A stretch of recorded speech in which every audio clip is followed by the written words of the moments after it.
We went to Street via Scorton, which is why we're using footage of Scorton for this introductory bit. We didn't actually stop at Scorton. Like I said, if you'd been paying attention, we went to Street, which is inaccurately named because it's not actually a street as such. Streets generally have shops and houses and stuff on either side of them, whereas Street in the Wire just has a Georgian or possibly a Victorian bridge.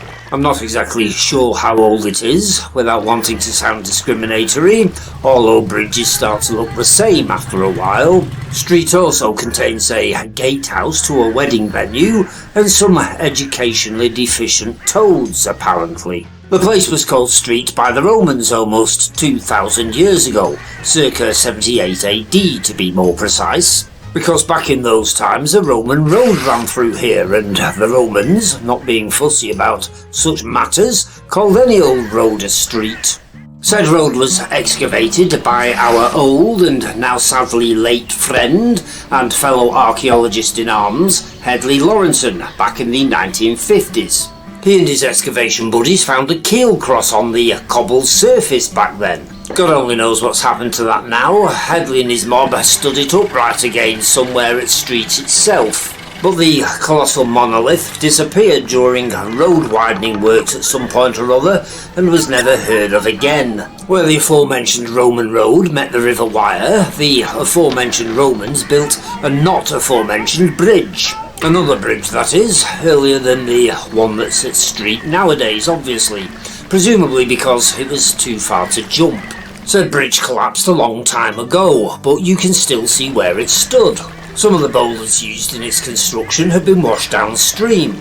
Others have been used as steps in the riverbank in case you want to go for a paddle. And that's about everything we've got on Street. This informative introduction was also the only successful bit of the day's filming, as the rest of this episode is going to prove.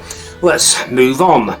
You'll soon get the general idea. Next we went to the upper end of Grisdale Reservoir because it's picturesque and it's inspiring, and the last time we were here I accidentally deleted all the footage. That was probably, stroke almost certainly, Jeannie McIntosh's fault. It usually is, and I couldn't be bothered walking the 400 odd miles back through the woods to film it all again. Unfortunately, the place must be cursed because after traversing the track between the sheep pens at the bottom of Harris End Fell and the entrance to the reservoir, we discovered that this time somebody had slapped a chain around the gate and stuck a sign to it explaining that the reservoir was closed due to a dodgy wooden bridge. Oddly enough, this hadn't stopped the ramblers coming from the opposite direction. Presumably the gate wasn't chained off at the other end. Given that somebody went to an awful lot of effort to print up the sign and produce a lock and chain to finish the job off, you can't help wondering why they didn't just bring a piece of wood back with them to mend the bridge. Jeannie McIntosh was too old and decrepit to climb over the gate. She has difficulty climbing over the sweet wrappers in her car. And besides, she has a bladder the size of a walnut and needed the bog, so we headed to Booth's in Garstang, where the loos are still open on a Sunday afternoon, so long as you pretend that you're buying something. Having seen our main objective of the day, that being Grisdale Reservoir thwarted, we took a gander at the map in search of an alternative, and noticed somewhere called Quernmore Park written in Gothic lettering. Always a good indication that it's somewhere old and of potential interest to these films. So off we went, Jeannie McIntosh ignoring my recommendations for Plover Scar Lighthouse, Whittingham Motte and Bailey, and various other suggestions that would have proved more accessible en route. A quick Google of Quernmore Park produced the following information.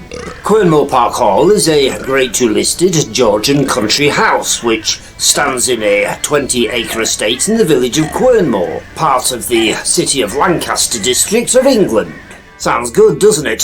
We arrived at Quernmore Park with its Gothic lettering with high hopes, only to discover it was closed permanently, barricaded in by private no admittance signs and large imposing gates with spikes on top. Across the fields, however, also mentioned in Gothic lettering on our Ordnance Survey map, was a Roman kiln. That sounded even better than Quernmore Gothic Park. Presumably it's in these fields somewhere, also on private ground that you can't actually reach. Undeterred, because we're nothing if not determined, or more accurately stupid, we dug out the Ordnance Survey once more, and noticed that not too far away, opposite the Cook-o-lune and once again in Gothic lettering, was the Queen's Well. We googled it and here's what we found out. Near the south bank of the cook-o-lune is an ancient well known as the Queen's Well. Local traditions have variously associated it with Edward I's wife, Eleanor of Castile, and with Mary Queen of Scots, claiming that the latter rested there while journeying to or from Bolton Castle, one of her places of imprisonment. That sounded exactly like the sort of rubbish we needed to fill this film out, so naturally we took a look, or rather we didn't. Having driven up and down the road several times and even visited the caravan park just off it by accident, we pinpointed the well to a nearby cinder track, parked up and managed to reach one of those mini substations, which was buzzing a bit disturbingly to be honest, on the side of which was the following notice: no one beyond this point unless an owner on the caravan park. At which point we gave up. Stoic and determined we might be, but we know when we're beaten. Click like and subscribe if you want, and we'll be back again as soon as possible with more footage of private no entry signs and rich people's garden walls.